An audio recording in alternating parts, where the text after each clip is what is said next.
Ny fiankovana sy ny hafanetedronay no loahevitra rahantsika mandinika mbola ao anatin'ilay loahevy-dehibe moa amin'ity folo andro ity ny miverina amin'ny altara ka milohan'ny teny resantsika dia manasanao nodrika anao fa hivavaka isika.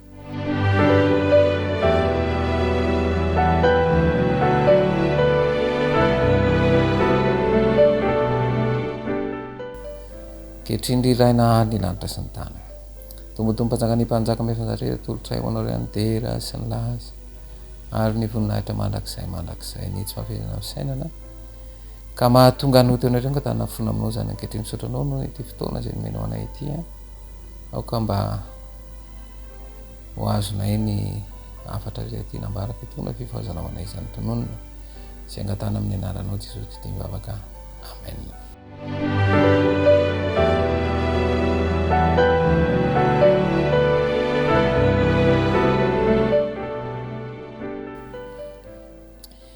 Ny fiainam-pivavahana sy ny afatra ho an'ny andro farany.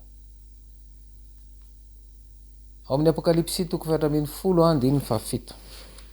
Apokalipsy 4:7 ny andininy 7.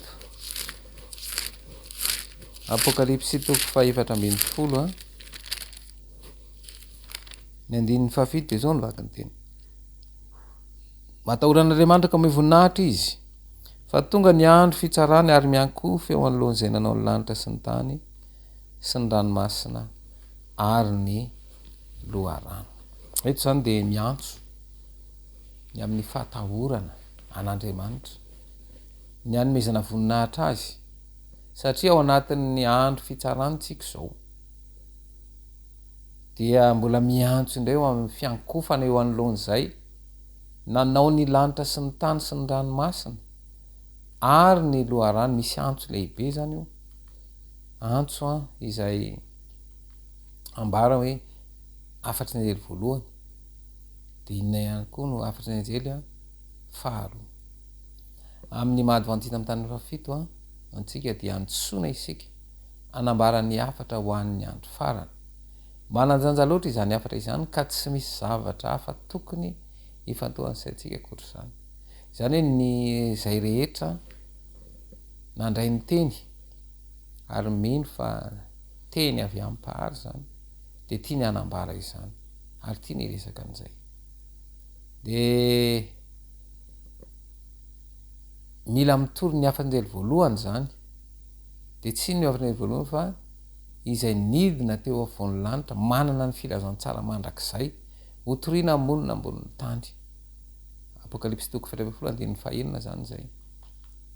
Isika izay mananatra ny olona rehetra mba atahotra an'Andriamanitra sy hanome voninahitra azy ary hankohoka eo anoloan'izay nanao lanitra sy ny tany sy ny ranomasina ary ny loharano mampatsiahy antsika io andalan-teny io fa Andriamanitra no niando antsika fa tsy ny fivoarana amian-dalana.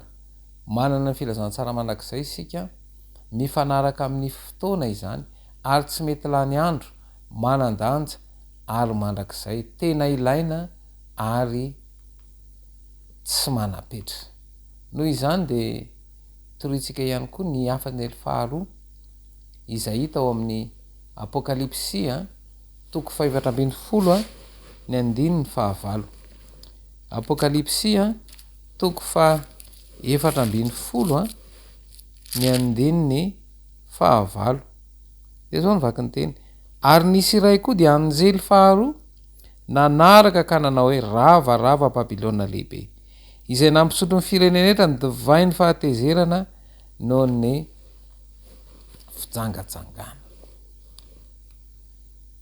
Ravarava Babilôna, io afatra feno fahamasinana io dia miantso ireo mpanaradia marina an'Andriamanitra mba tsy hanaraka ny endrim-piankofana rehetra noforon'olombelona ary koa ny finoana rehetra tsy miorina amin'ny tenin'Andriamanitra.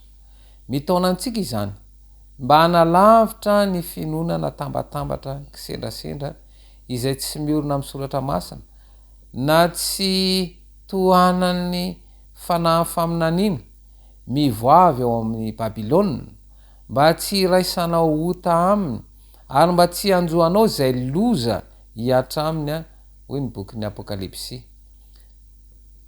Antso ho amin'ny vavahantsika eo amin'ny fiankofana marina amin'Andriamanitra izany afatra masina izany.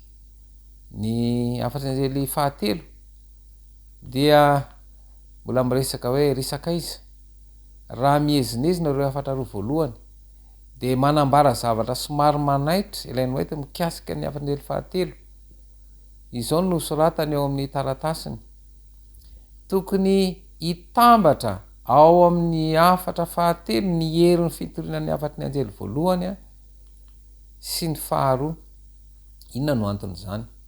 Satria ny afanjely fahatelo dia mahafaoka ny filazantsara mandrakizay ny afatra voalohany sy ny fiantsona ho amin'ny fiankofana. Mahafaoka ny antsony anjely faharoa ny sarana amin'ny fiankofana sandoka izany, saingy ny fitoriana ity afatra fahatelo ity dia tsy tahaka ireo afatra roa voalohany noho izy ahitana fampitandremana mahatahotra. Raha misy miankoka eo anoloan'ny bibidia sy ny sariny ka maneno marika eo amin'ny andriny na amin'ny tanany, dia izy koa no hisotro ny divain'ny fahatezerin'Andriamanitra. Amin'ny apokalipsy 1:7 zany mampiseho ireo mpiankoka amin'ny bibidia izay nandray ny marika sy ireo mpiankoka amin'Andriamanitra vita tombo-kase io afatra io. Indro ny faharetan'ny olona masina de izay mitandrina ny dinin'Andriamanitra sy ny finoanan'i Jesosy araky ny ambaran'ny apokalipsy 2:12. Izao nambarana Ellen White mahakasika io afatra io: izany no fahamarinana ankehitriny, tokony hotoriana amin'ny fomba miavaka sy amikely izany afatra izany. Tsy tokony ho takotakona ny tsangakevitryolombelona sy ny toakeviny feno adisoana izany. Raha mivavaka isika anio andeha angataka amin'Andriamanitra mba ampanakery ny fiankofantsika, ahafahantsika mitory amikely sy ny afatra ho an'ny andro farany, nampitondrany atsika ho an'ity tontolo ity. Matahoran'Andriamanitra ka ome voninahitra izy fa tonga ny andro fitsarana ary miankofa eo aloha zay nanao ny lanitra sy ny tany sy ny ranomasina ary ny loharano. Miantso zany ho amin'ny tena fiverenana eo amin'ny Kristy, eo amin'ny tena firaisana tanteraka amin'ny Kristy, satria ity tontolo ity de mampifantoka ny tsirairay avy amin'ny filany zao tontolo zao, ho an'ny rehaka zao tontolo zao, ary izany rehetra zany de hitarika ao amin'ny fiankofana tsy izy, de ny fiankofana eo amin'ilay mpanjakan'izao fahamazinan'izao. Andeha raisitsika ny voalazan'ny apokalipsy. Apokalipsy 3:10 andininy fahavalo de zao mivaky ny teny. Apokalipsy 3:10 ary ankoka eo anoloany ny olona rehetra monina ambonin'ny tany, ary ankoka eo anoloany ny olona rehetra monina ambonin'ny tany. De tsy izy io fa lay mpanjakan'izao fahamazinan'izao, ary zay mahatonga ny antso hoe miankofa eo anoloany zay nanao ny lanitra sy ny tany sy ny ranomasina. De iza le hoe miankoka eo anoloany ny olona rehetra monina ambonin'ny tany? De izay tsy manana ny anarany voasoratra ao amin'ny bokin'ny fiainan'ny zanak'ondry. Zao zany fanoratana ny anarana ao amin'ny bokin'ny fiainan'ny zanak'ondry. De tsy izy zany, tsy io zanak'ondry io. De zao nytoy ny apokalipsy 3:9 eto ihany: izay voavono hatramin'ny nanorenana n'izao tontolo izao. Izay voavono hatramin'ny nanorenana n'izao tontolo izao. Noho izany misy antso mezinezina zany atao mba hiverina ao amin'ny fahatahorana, mba ary zao mantsy ny olona zany zao de matahotra ny vokatry ny ratsy nataony, ary lasa misy fomba fitena ohatra zao hoe afa-baraka. De zay mahatonga ny olona tsy sahy aiky ny fahotana satria afa-baraka. De sao sanatria izy ny vokatry ny fahotana ihany koa mety amin'ny zavatra mety tsy ho zaka mihitsy.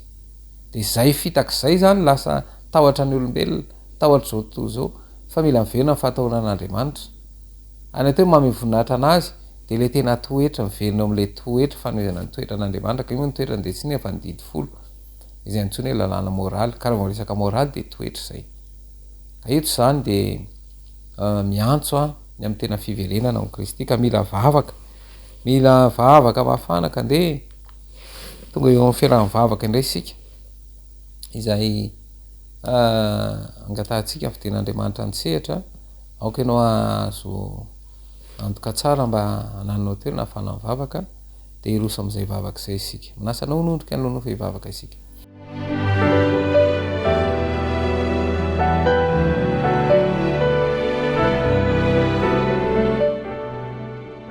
Ankehitrindrirana ny lanitra sy ny tany tombotombatsaka ny mpanjaka mefanjatra rehetra tolotra eo anao ry andera sy ny laza ary ny voninahitra mandrakizay de tsy fafezanay ny fisainanay ka mahatonga anay anao teo anatrehanao angatahana fonina aminao zany ankehitriny misaotra anao raha mbola afaka manao zao vavaka zao izahay ary anonona an'ireo mitombavaka sy ny zavatra tianay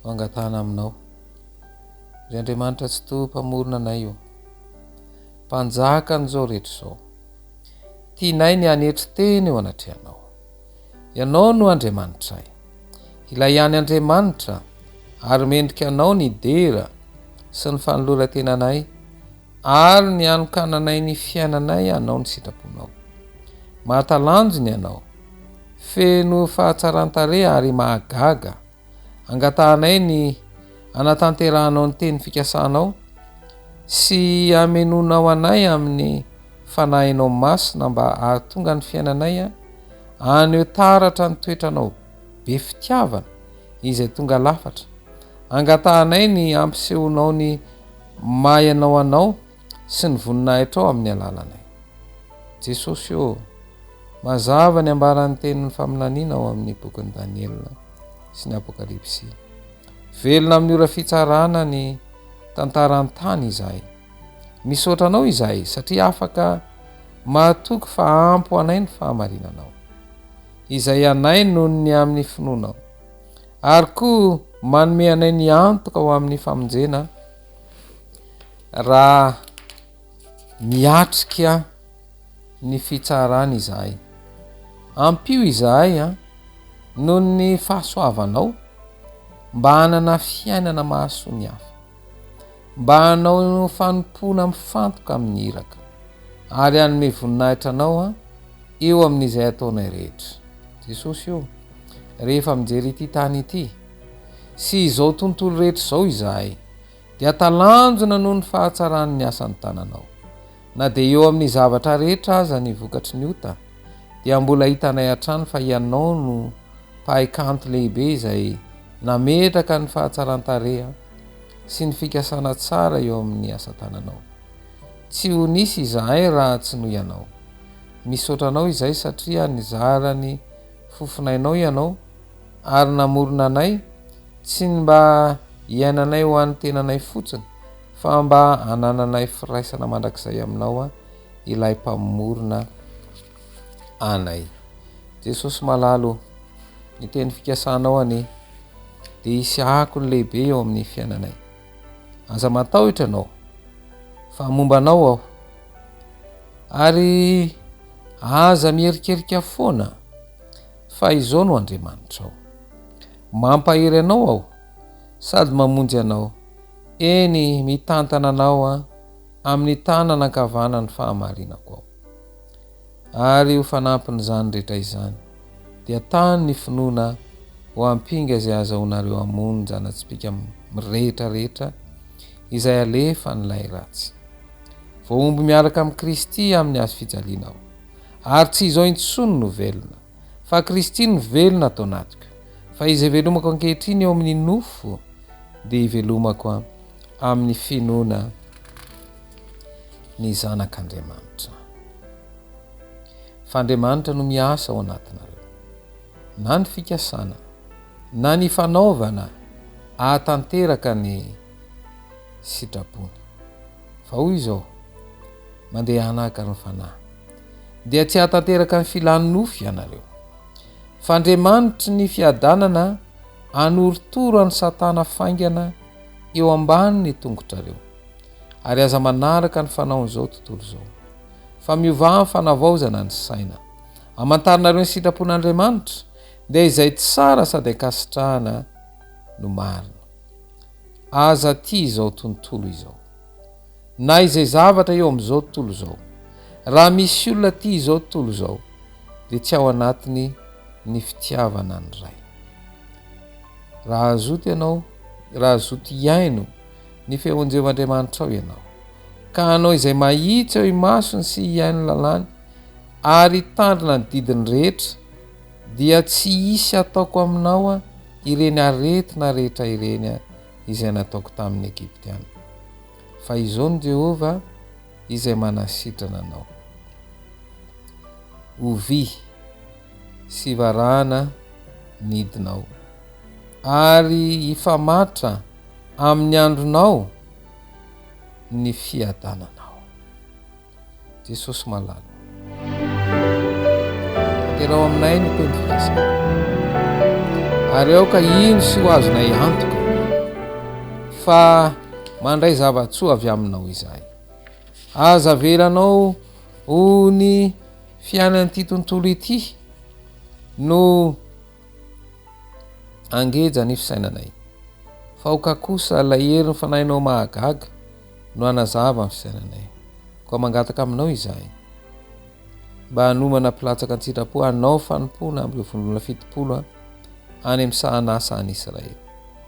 Mangataka aminao izahay mba hanangana misionera mpitsabo anorona fiangonana ireo mivondrona 370 eo amin'ireo firenena 112 ao anatin'ny diviziona Afrika afovoany atsinanana. Mangataka aminao izahay mba hanangana tolona-mivavaka anelaneo amin'ireo vondrona 7,940 any amin'ny firenena 4 ao amin'ny diviziona Azia Atsimo.